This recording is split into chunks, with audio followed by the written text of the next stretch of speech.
लोगोफोर दिनैनि बे गुबुन मोनसे गोदान आपडेट भिडिअहाय नोंथांमोन गासैखौबो बरायहरनाय थालायबाय दे। स' नोंथांमोननिसिम आसा खालामो भिडिअखौहाय जागायनायनिफ्राय जोबजासिम नायलांगोन होननानै। एक्चुअली नोंथांमोनाथ' भिडिअनि टाइटेल आरो थाम्बनेइल नायनानैनो एसेब्लाबो हमनो हाखादोंआनो जानांगौ दे लोगोफोर। दिनैहाय आं मा भिडिअनि सायावहाय नोंथांमोननिसिम आपडेटखौ लानानै फैदों। स' लोगोफोर जाय बिथांमोना भिडिअखौ नायनो थाखाय इन्ट्रेस्ट मोनो स' बिथांमोना नायलांबाय थाबानो जाबाय दे लोगोफोर। एक्चुअली लोगोफोर आं दिनैहाय संदान आबुं बर' सावथुननि सायावहायनो नोंथांमोननिसिम सर्ट आपडेटखौ लानानै फैदों दे।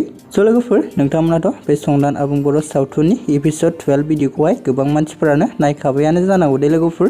मानोना लोगोफोर जा संदान आबुं बर' सावथुननि एपिसड 12 भिडिअखौबो बगाजुलि कमेडियान इउटुब चेनेलाहाय मैयाहायनो रिलिज खालामनानै होबाय दे लोगोफोर। स' बेनिखायनो लोगोफोर जाय बिथांमोना दासिमबो जुदि नायहैयाखै अब्ला नोंथांमोना थाबैनो बगाजुलि कमेडियान इउटुब चेनेलाव थांनानैहाय नायनानै लाहैदो दे।